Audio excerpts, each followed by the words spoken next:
பாகத்தை முதல்ல கொஞ்சம் விரிச்சு வச்சுக்கணும். அந்த இடத்துல கொக்கி இது அமைதியோட ஒட்டிட்டு இருக்கும். இதை நகத்தை வச்சு கொஞ்சம் கேப் விடுற மாதிரி நமக்கு ஊசி உள்ள நூல் போகணும். அதுக்காக கொஞ்சம் இது உள்ள போற மாதிரி உள்ள வச்சுக்கிறோம். ஊசி அழகா போகுதுல விரிச்சு வச்சுக்கிட்டு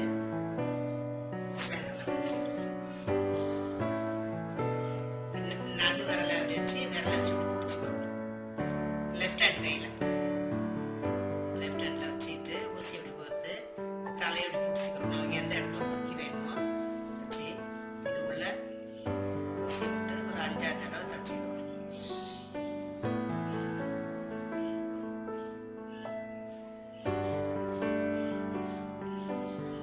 கொக்கி ஆடாம பிடிச்சிக்கிறோம். கொக்கி அசைக்காம ஒரு 5-6 தடவை அந்த ஓட்டையில தச்சுட்டு அப்படியே அடுத்த ஓட்டை பக்கத்துல வரணும்.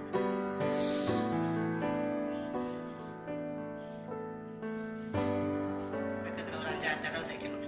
நமக்கு எவ்வளவு கனமா வேணுமோ ஸ்ட்ராங் வேணுமோ அந்த அளவுக்கு ஒவ்வொரு கொக்கி ஓட்டையிலேயே 4-5 தடவை ஹோல்ஸ்ல இந்த ஹோல்ஸ்ல ஒரு 10 தடவை அப்படியே நூலை கட் பண்ணாம இந்த ஓட்டைக்கு வரணும்.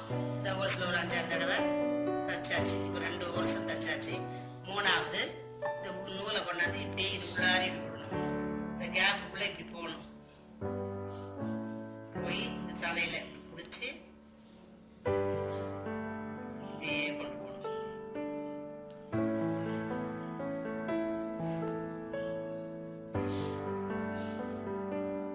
இப்படியே ஊசி அந்த பக்கம் கொண்டு போய்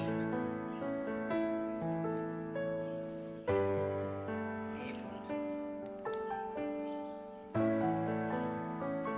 இதுல ஒரு 4-5 தடவை தைக்கணும். கொக்கி ஆடுதானே ஆட்டி பார்க்கணும். கொக்கி ஆடலை இப்படி நல்ல விரல வச்சு ஆட்டி பண்ண ஸ்ட்ராங்கா பிடிச்சிருச்சு. நல்ல ஸ்ட்ராங்கான பிறகு ஊசி இப்படி எடுத்து ஒரு முடிச்சு போட்டு கட் பண்ணி எடுக்கணும். கொக்கி தச்சு முடிச்சாச்சு. இங்க தைக்கிறது பின்னாடி தெரியக்கூடாது. ஹோல்ஸ்ல இந்த பக்கம் கொக்கி தைக்கிறது வெளி பக்கத்துல தெரியக்கூடாது.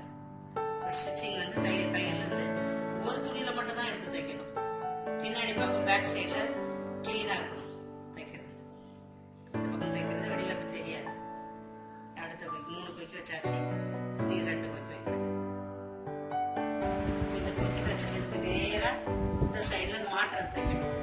தையல் இருக்குல்ல தையல்ல கரெக்டா இந்த இடத்துல வரணும். அதுக்கு அப்படி இப்படியா மார்க் பண்ணிக்கணும். இது நமக்கு கொக்கி போற அளவுக்கு ஒரு 4-5 தடவை அப்படி ஸ்ட்ராங்கா போட்டுக்கிறோம்.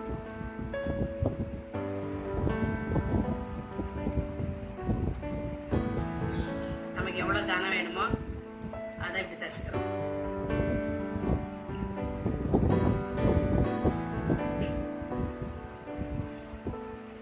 சுருக்கலாம் விடாம தச்சுட்டு நூலுக்கு இப்படி நூலை விரல விட்டு உள்ள விட்டு ஊசியை உள்ள விட்டு முடிச்சு மாதிரி வரும். ஃபுல்லா மூடி கேப்ல முடிச்சு மாதிரி உள்ள ஊசியை திருப்பி விட்டு பின்னல் மாதிரி வரும். ரொம்ப பொறுமையா தைக்கணும். அதாவது பின்னல் வராது. முடிச்சு விடாம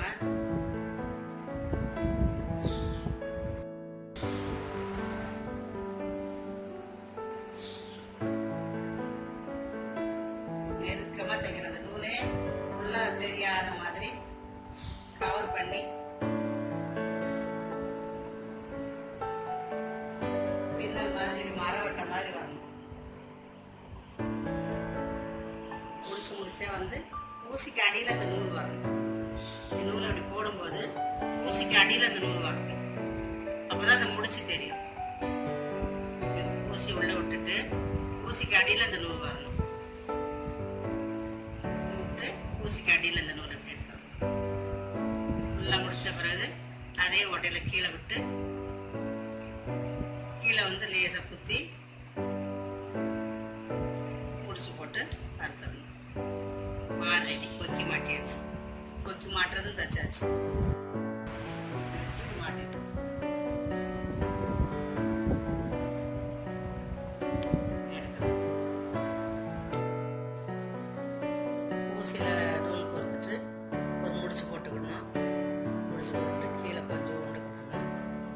ஹெம்மிங் சொல்லித்தரேன்.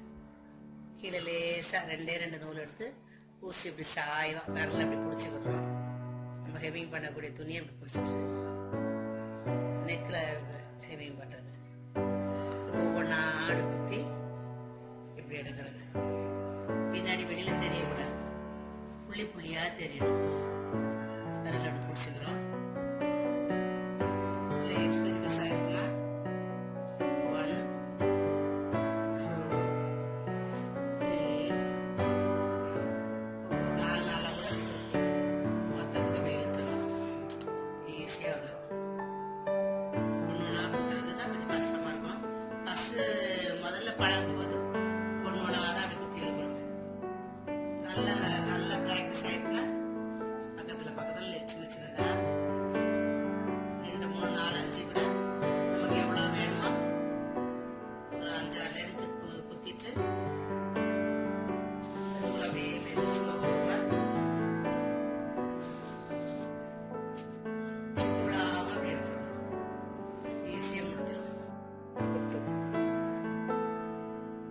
கீழே ஒன்று மேலே ஒன்று, கீழே ஒன்று மேலே ஒன்று. ஊசியை சாய்வாக வச்சுக்கணும். இது பேர் சாய்வு தையல், ஹெம்மிங். சின்னதாக நிறைய குத்தக்கூடாது. ஒரு புள்ளி புள்ளியாக தான் தெரியணும். 2 கீழே ஒரு நூல் மேலே வரும். இதே மாதிரி தைக்க வேண்டியது. புள்ளி புள்ளியாக வரும். ஒரே ப்ளவுஸ் என்ன கலரோ அதே கலர் நூல் போட்டு ஹெம்மிங் பண்ணணும்.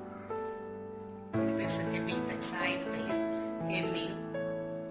கழுத்து நெக் ஃபுல்லாக தச்சு முடிச்சு ப்ளவுஸ் போட வேண்டியது.